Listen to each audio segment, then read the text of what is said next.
Hello everybody, my name is Emma Smith and I'm the owner of Lost Social, which is a marketing and social media micro agency based on the Essex coast. The Loss in Lost Social stands for Leonsea, where I live with my family. And I previously worked in marketing and advertising for about 17 years in London, in television, radio, and also in digital, working for some global publishers like Yahoo and AOL. So I started my business 2 years ago and I absolutely love what I do. I mainly work with startups and small established businesses to advise and deliver marketing campaigns, including creating their brand and content strategies, building websites, running social media, and delivering some training courses across various different areas of marketing. And I also do some consulting for some larger businesses as well. So thank you firstly to all the ladies that have already done their sessions this evening. It's just great to sort of work alongside similar like-minded people, and a lot of what they've said is actually going to pop up in my talk, which I think is great because it shows it's actually true. So tonight I'm going to talk to you about creating thumb-stopping content for your brand and business. And that is basically content that attracts the eyeballs of your customers and stops them from scrolling on to the next post. So why do we need to think about stopping those thumbs? Well, it's simple. I mean, we live in a busy mobile-first world. Consumers expect results quickly and they expect the content that they see to be tailored to them. When we're scrolling our social media feeds, it takes about 1.7 seconds for us to decide if we're going to continue or stop and read some more. And that does increase slightly if you're using desktop to about 2.5 seconds. But that's still not a lot of time when you think about how our eyes scan a page or a piece of content. And that's why thinking about the quality and the visual appeal of the content is absolutely key. So many of you will already have like your brand aesthetic in place, which might be your colours, a logo, an icon, some patterns or key visuals that all form the basis of your brand strategy. And it's really, really important because that consistency just adds another layer to people actually resonating with your content, stopping them in their scroll. And I'll come back to that a bit later on. So I don't know if you've heard of the term too long didn't read, but as the media landscape changes, we have access to so much information. And that means that if content isn't relevant to us, we're not going to engage with it. And if there's even a flicker of a doubt as to whether it's going to be relevant, we'll just pass on by. And social media provides a really great opportunity to reach customers. But as everybody's already said, it's very crowded. So it's really vital to have a clear strategy in place. So before we move on to the fun stuff, I'm just going to summarise the steps that we all need to think about. And actually, it's magic because they've all been covered off already. So I'll just touch on them very briefly so I don't double up. But there's three kind of main areas. One is your ideal customer, which Anita very professionally took through audience personas. So as Anita said, very few brands try to target anyone and everyone. In order to be successful but also efficient, it's vital to understand who's going to buy your product or service. So if you know who you want to sell to, do that research, make sure that they're willing to pay for your product, that when they're in market for your product, how old are they, what life stage you're at, and all of the deeper research and the sort of insights that Anita mentioned. And then build that persona or a couple of personas. It doesn't need to be really drawn out at that initial stage, but just building that up over time will really give you a good idea of who you need to be talking to and what sort of content you should be creating. The second point, which Claire actually mentioned in the first session, is thinking about your goal. So what are you trying to actually achieve with the content? And as Claire said, it's recommended that about 80% of the content should be entertaining, inspiring, informative, interesting, funny, and then the other 20% should be more salesy. And it's not to say that you shouldn't have a call to action on an entertaining post.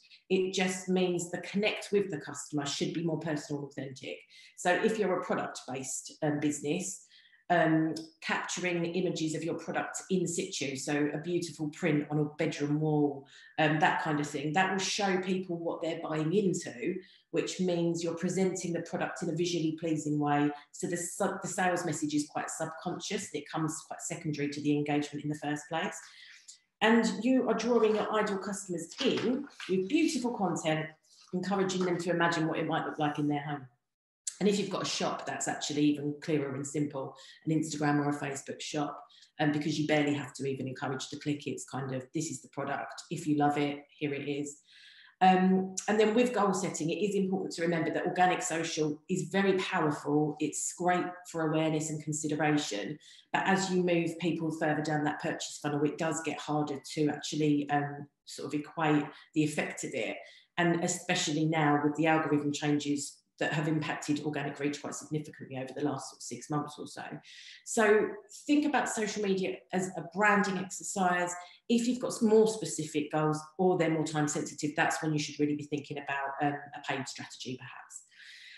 And then the third point before we move on is creating that story. And this really touches on what Nina just mentioned as well, and a bit of an extension to that. So once you've identified your customers, you've decided what action you'd like them to take, the next step is creating your brand story. And I'm a big, big believer in brand storytelling because it's really powerful to tell a story that engages and creates a meaningful connection with your audience. And it should be authentic. It should be based on your truth. It shouldn't be something that you just kind of create for the sake of it. It should be your why, basically. Why are you doing what you're doing? And it can be crafted in a way that adds value to your customers. So there's a real balance when it comes to a brand story. Half of it should be about you and what you can offer, but you've really got to remember that the customer is equally as important in this conversation. So if you worked in finance, for example, you're a financial advisor, what you're doing is helping business owners plan for their personal and professional future, and you're very personable. But the reason you're doing it is because you believe for the planning for the future now gives individuals more confidence to live their life more meaningfully. And that's what your goal is, that's your story. So that's the bit that's really going to engage them because it really means something to them. And equally, if you were making beautiful children's accessories for bedrooms and that kind of thing, or toys, you're bringing colour into the lives of children. But you're doing that because you worked in design for 15 years, you had a family, decided that you wanted to do something for your family, but you also have a passion for creating these beautiful objects. So again, talking about what, touching on what Nina said, it's really about selling yourself and your story as part of your business. So the benefit to the consumer is at the forefront of that story, and that's what's really important. So just before we jump into how we're going to create this funnel-stopping content, what I'd like us to just think about is how content can translate across many different platforms. And again, this is something that Claire mentioned in the first session. So funnel-stopping content cuts through the noise and the clutter to capture attention.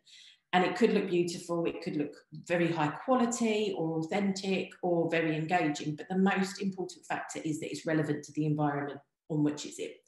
So Instagram would be the obvious spot for the children's accessories business because people expect that aesthetic, they expect that colour and that kind of product on there. But the financial advisors might not be as comfortable on Instagram. They might actually think, okay, LinkedIn is the environment for me. But it's really important just to think about how there is enough space on these platforms for different businesses. So you don't need to think as traditionally as I think people tend to still.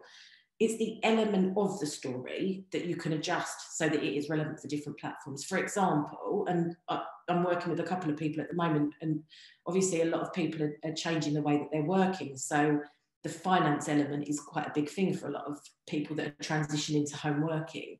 And the finance company, for example, might want to speak to people on Instagram who aren't the sort of traditional professional audience, but are still people that want to take their business seriously. And they might, in order to engage them, they might use visuals of maybe a garden office where the person is working, but they're able to see their children playing out in the garden because they're demonstrating what they can help that person achieve, which is the work-life balance to get the best of both worlds, really. So there's loads of different ways you can do this. You can tweak and adjust, and this is the bit that I love. This is the bit that I really get excited about. So I could talk about it forever, but I won't. I'll move on. So moving on to how we're actually going to create this funnel-stopping content. First of all, so there's two components. There's the visual and the copy, and this is relevant across all of the various different platforms.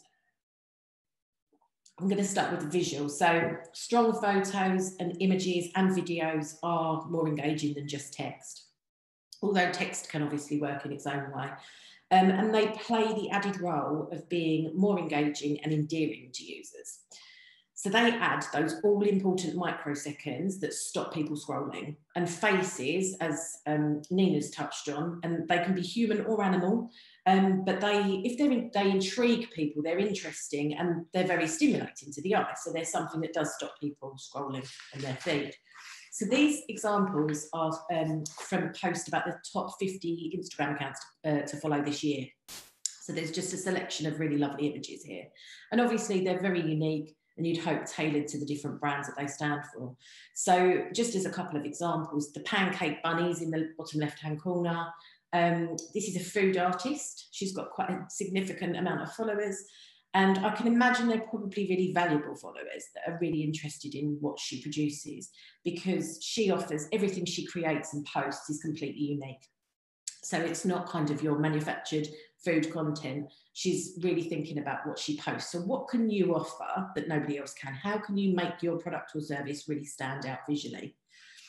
The model is with a cool shirt on, is from a company called Mizen and Main in Palm Springs. And it doesn't need to do much more than that, really. I mean, it's very iconic and stylish. You can tell from the imagery where it is and what it stands for. And yeah, it's actually got a really nice brand ethos behind it as well. And then the books are from Penguin Random House, and their content really focuses on the journey of books. So all of their posts on Instagram are looking at books in different surroundings. Excuse me. So there's less emphasis on the title or the author, and it more on the whole reading experience as a whole. And again, this is just a perfect example of when a product can just do the selling job for itself, because they just look fantastic. So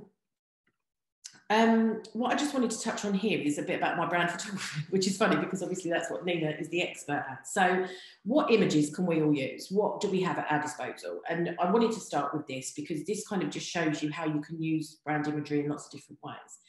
So if you've got the ability to have one, it really is invaluable. I definitely second everything Nina said. It's getting that bunch of images, and I think I got about 30 or so when I had my brand shoot, and they weren't all of me. Some of them were of me using my Instagram account on my phone, or me holding a coffee or holding my laptop.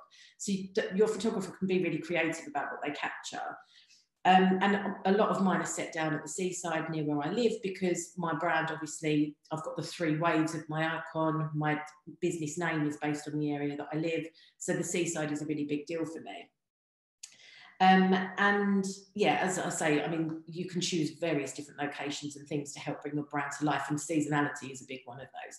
But this image is basically transferable. So I've used different elements of it in lots of different posts. I've used the bottom half of it. I've used it, as you'll see in the post on the right-hand side, as part post. I've used it as a full post with text overlay. So there's lots of different ways you can get creative about that. And I'll probably be using that next sort of autumn and winter as well, and get a new one done quite soon. But there's lots of other things you can do. So I know having your own face on your business profile is hugely valuable, and some people are quite comfortable with that, some aren't. So there's lots of other ways you can either replace that or complement it, actually. And this is a really nice example. So this is Madewell, who is a brand created for the modern city girl with a chic and tomboyish style, which is kind of their words. And they were initially known as a denim brand, very established. But over the last 12 months, people aren't wearing jeans as much because they're at home all the time. So they've really adjusted their strategy and their approach. And their focus now is on their leisure wear, lounge wear, and more comfortable clothing. And what they've done, and this is one of my suggestions, is to kind of team up with like-minded businesses, influencers in your area or your industry. They don't have to be huge. They can be complementary, a similar size to you, and ask them to capture content for you, share content, do collaboration shoots where you're kind of putting your products together if they are complementary. And what they've done here with Madewell is use content that really aligns to their target audience. So their target audience are quite affluent young women who are possibly parents and business owners and into fitness and that kind of thing. So they've used visuals here that really present a quite clear virtual storefront. So you're going to see these yoga pants and think they look really comfortable. I'm going to click on them and buy. There's lots of other ways you can achieve this kind of sentiment if you can't access unique photos, and Unsplash is one of my favourites for doing that, because you can really find quite bespoke content that nobody can. You just need to search quite hard.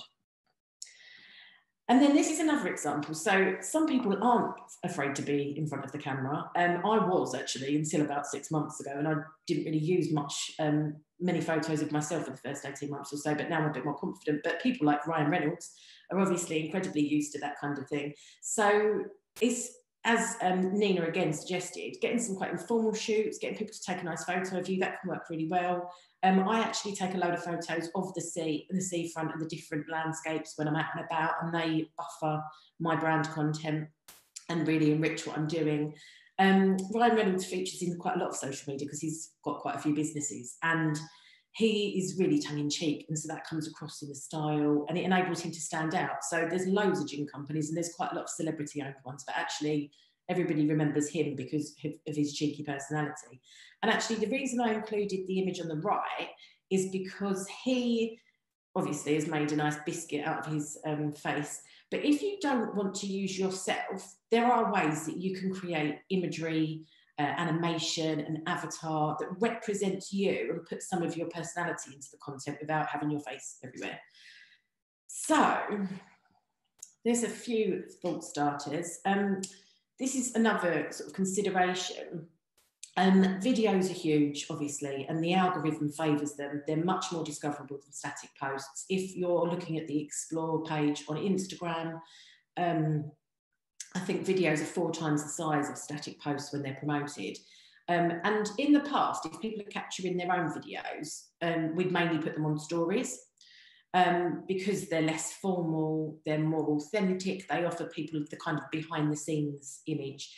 But really, over the last 12 months, there's been a real shift in what people are expecting on social media. And this isn't just for Facebook and Instagram, this is also on LinkedIn.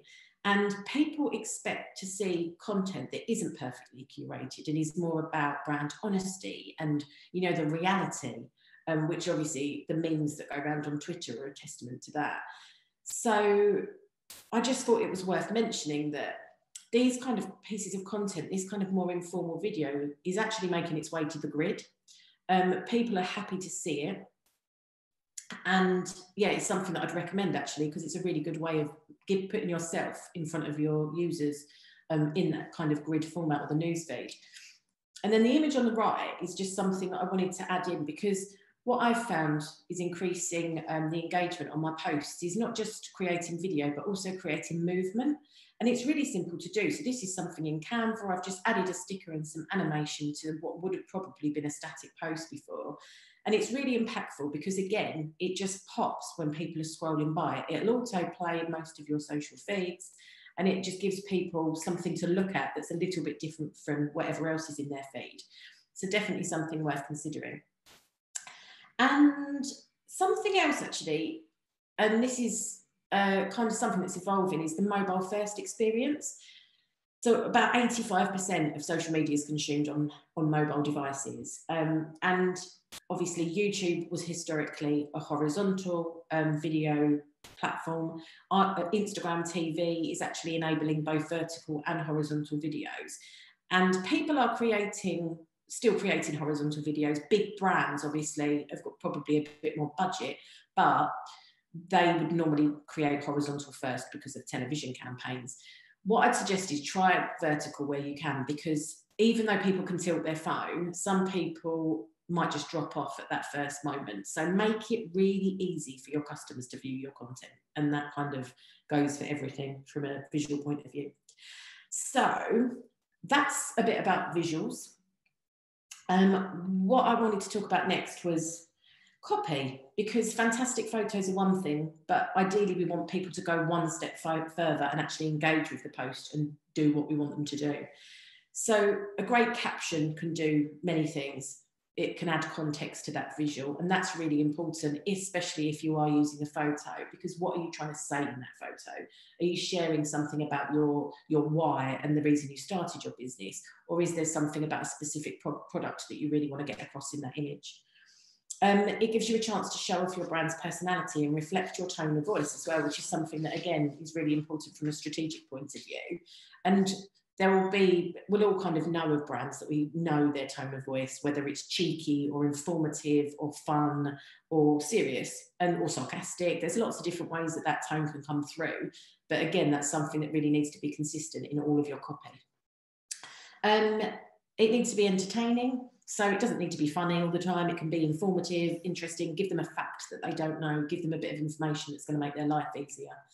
And then lastly, encouraging people to take action. And this is going back to what Claire said, really compelling people to take action in that post.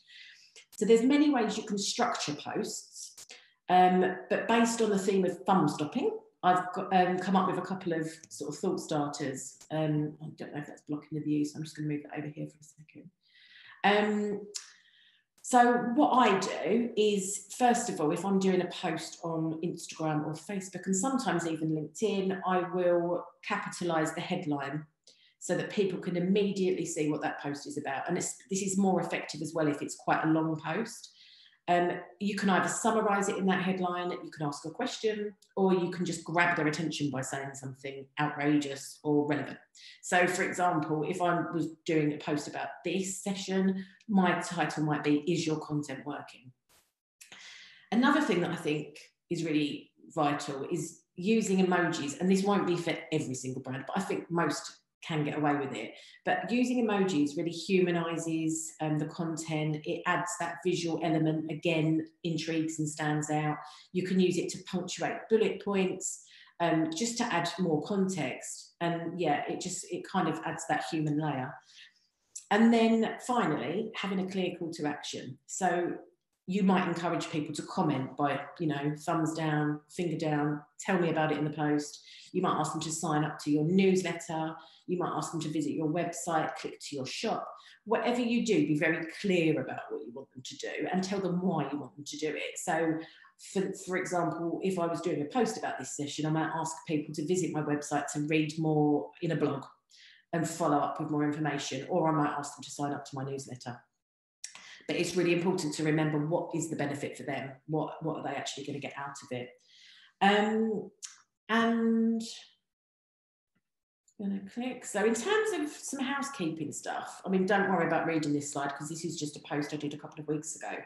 So I've suggested a couple of ways of structuring your social copy to keep it really interesting, but what we don't want to do is write a novel.